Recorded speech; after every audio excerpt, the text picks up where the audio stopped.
Ya, ok, entonces vamos a trabajar nuevamente. Ya. Entonces, les decía que estábamos ante ya el segundo gobierno de Alberto Fujimori, ¿ok? Entre los años 95 y el año 2000, ¿correcto? A ver, en este periodo, ya, como les decía, eh, el régimen fujimorista venía con una popularidad muy grande, ya, debido en este caso a los acontecimientos en el desarrollo del primer periodo de Alberto Fujimori, luego del autogolpe del año 92, ¿ok? En donde en la práctica se había vencido, en este caso, ¿no? Se decía, ¿no? En la propaganda de los medios de comunicación, ¿no? Se decía, se venció a la hiperinflación, ¿no? Se venció al terrorismo, y esas eran las dos constantes que siempre se repetían. Entonces, la popularidad de Alberto Fujimori sí era en este caso, alcanzaba niveles altos, ¿ok? A pesar, a pesar del conflicto del CENEPA, a pesar del conflicto del CENEPA en el año 95. El conflicto del CENEPA con el Ecuador se desarrolló entre enero, febrero del 95, ¿ok? Y en este caso estaba marcada por una propaganda que era ambigua. Por un lado, más que todo medios peruanos, hablaban y difundían de una supuesta victoria, ¿ya? De una supuesta victoria del ejército peruano, cuando en este caso, en la realidad, ya la situación era totalmente diferente, ¿ok? Entonces, igual, a pesar de este conflicto, de este problema que surge con el Ecuador, la idea principal en este caso para el gobierno de Fujimori era mantener esa buena imagen para llegar, para llegar en este caso de la mejor manera a las elecciones de abril de ese año. ¿Ok? Por eso es que en este caso se direccionó, o en todo caso la idea principal era enfocarse en mantener esta propaganda que no estaba alineada a la realidad, pero en este caso servía para los intereses del gobierno de turno, ya que se lanzaba en este caso a la reelección. ¿Ok?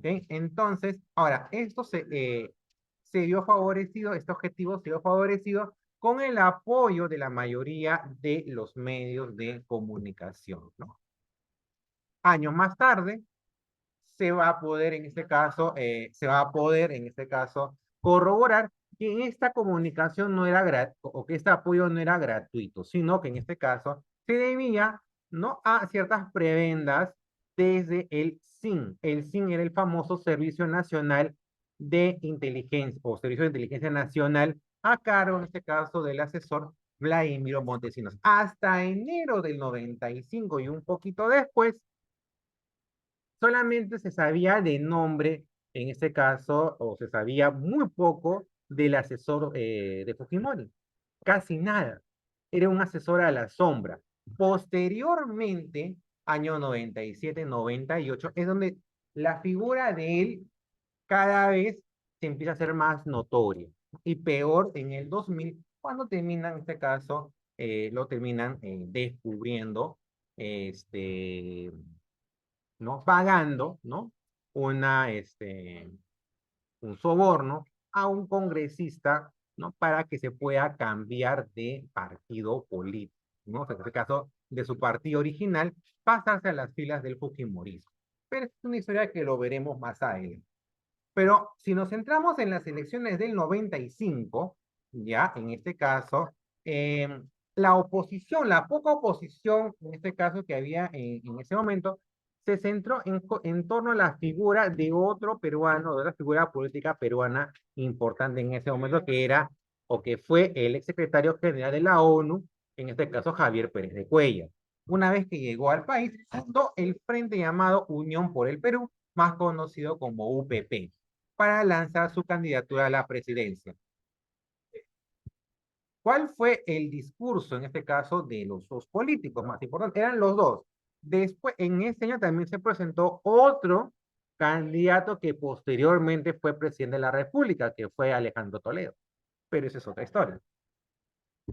Ahora, en cuanto a Fujimori, se centró más que todo en la eficiencia de sus llamadas soluciones técnicas, ¿no? Contrastándolas con el peligro de un retorno al caos si es que no era electo.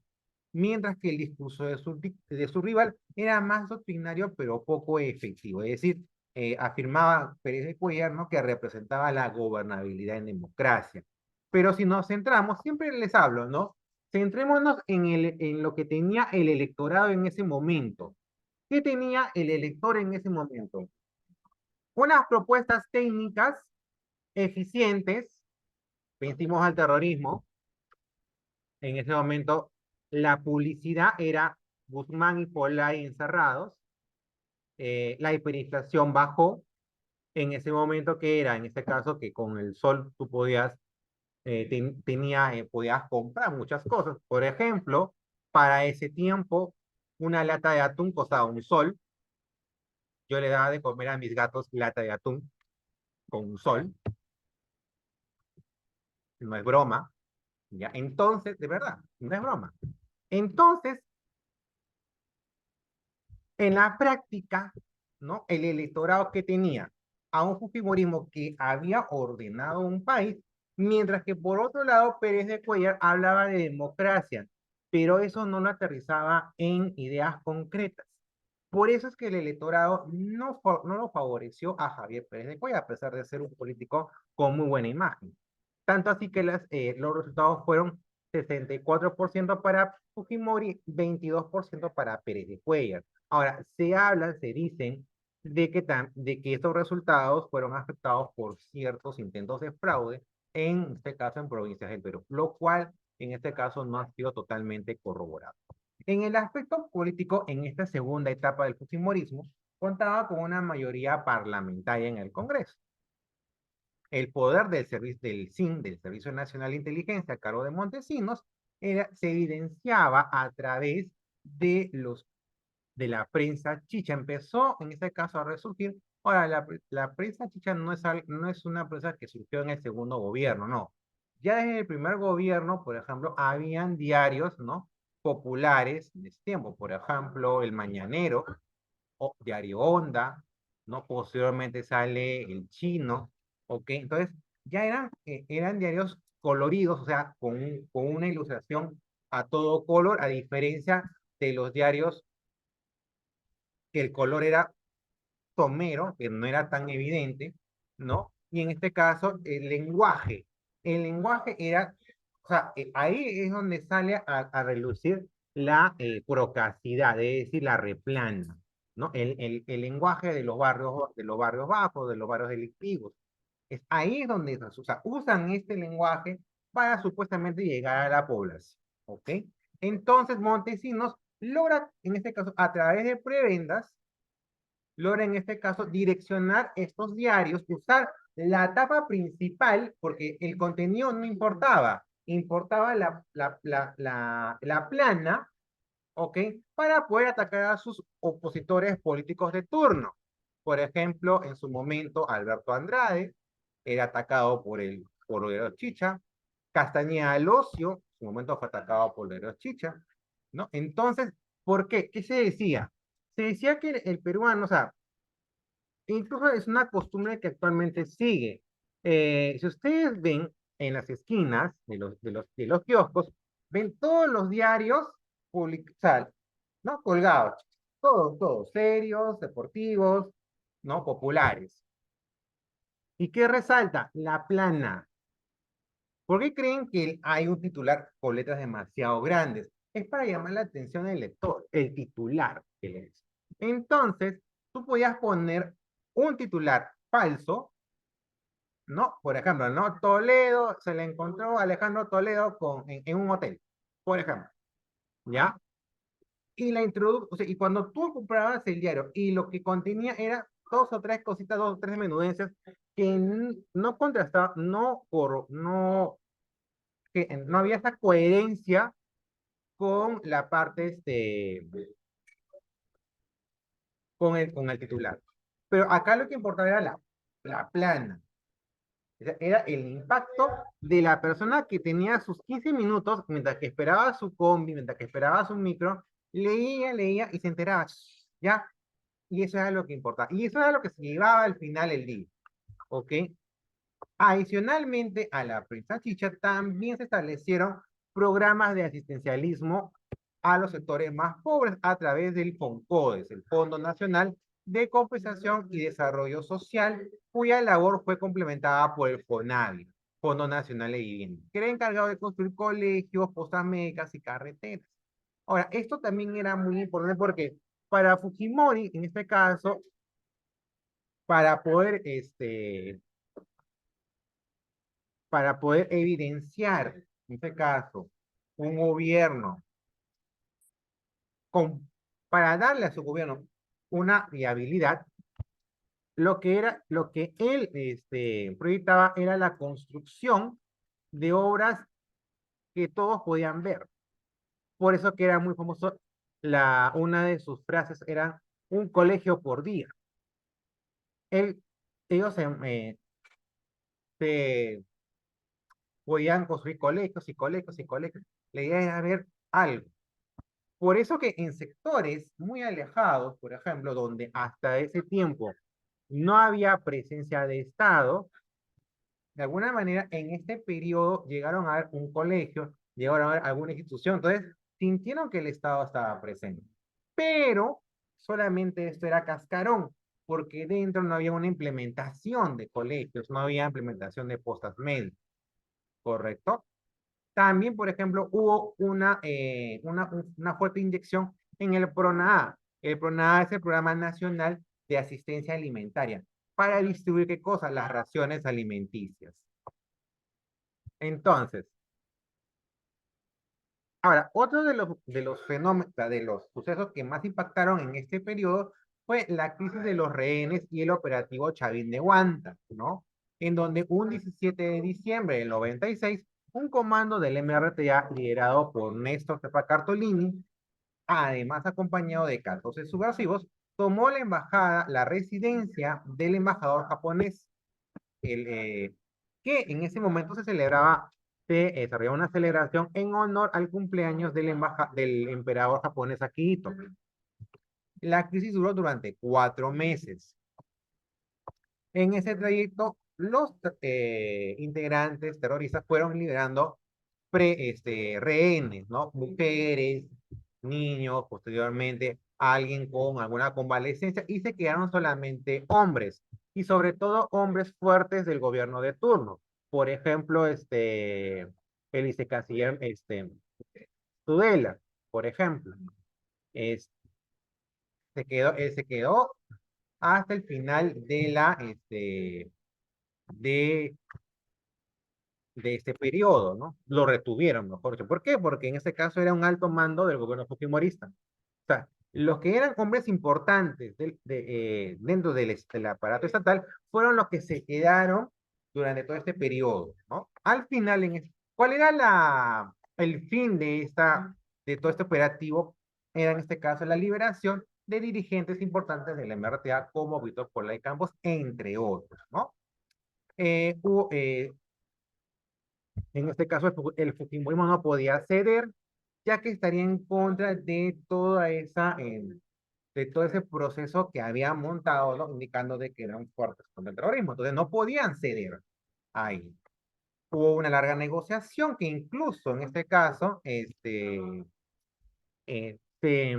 se llevó, si la memoria no me falla, hubo incluso hasta negociaciones en la propia Cuba, pero en este caso infructuosos. Tanto así que un 22 de abril del 97 se realizó un violento operativo conocido como Chavín de Guanta. Eso en honor a la construcción, en este caso subterránea, de esta localidad, ¿no? Y en este caso pudieron liberar a un total de 71 rehenes. El saldo fue un rehén fallecido, 14 subversivos, en este caso abatidos, y como también 2 comandos. Bueno, Fujimori en este caso, como les dije, todo político que en este caso está ante un éxito militar, quiere capitalizar él. Entonces, hay una foto de él, por ejemplo, en el estribo de un autobús, ¿no? Llevando a los rehenes con la bandera, por ejemplo, ¿no? Entonces, era también otro ingrediente más para la futura, en este caso, propaganda electoral del año 2000. También en este periodo el país fue azotado por el fenómeno del niño, que es algo similar a lo que estaba ocurriendo, bueno, no tanto, en realidad la de ahora no es tan complicado como la de ese año, ¿no? Que afectó en este caso generalmente, afecta a las provincias o a los departamentos del norte, Tumbes, Piura, Chiclayo, por ejemplo, ¿no? Que en este caso resisten un promedio de lluvias muy alto, ¿no? Y eso desarrolla inundaciones en la ciudad, ¿no? Por ejemplo, el INEI registró a raíz de este fenómeno un total de 171 muertos, 108 heridos, 114 desaparecidos y 463.499 afectados con diversas enfermedades.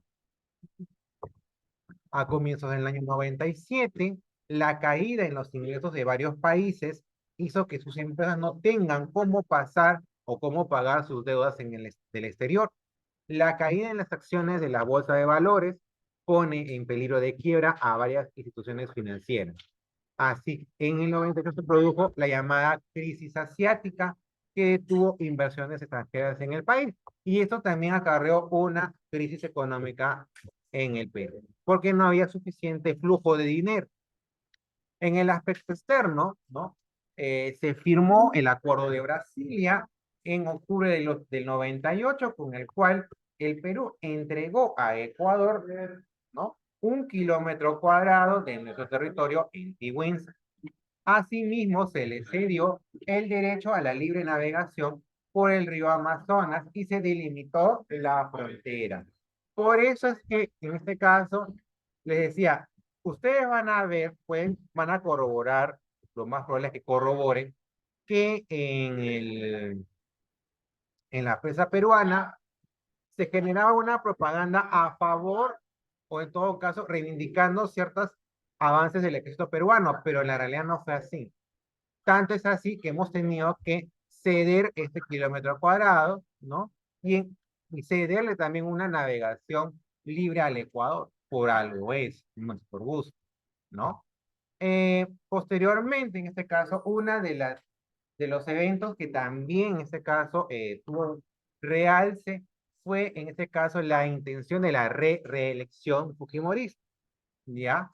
A ver, en la Constitución del 93 que se había redactado, ¿ok? Se mencionaba, se mencionaba, ¿ya? Que en este caso solamente el gobierno podía disponer de una reelección. ¿Qué sucede? Que el fujimorismo quiere interpretar y decir que la elección, en este caso, primera elección, se da en el 95 y que en el 2000 sería la segunda reelección. Fue toda una controversia legal, pero que en este caso termina con la postulación de Fujimori a una reelección en el año 2000, lo cual en realidad estaba incumpliendo la Constitución. Ah, pero en este caso el Tribunal Constitucional de ese entonces le había negado a Fujimori, estaba en contra de esa interpretación auténtica. Tanto es así que en este caso el Fujimorismo destituye a sus 3 miembros, ¿no? Y con esto es donde le da la vía libre a Fujimori para volver a reelegirse en el año 2000. ¿Okay?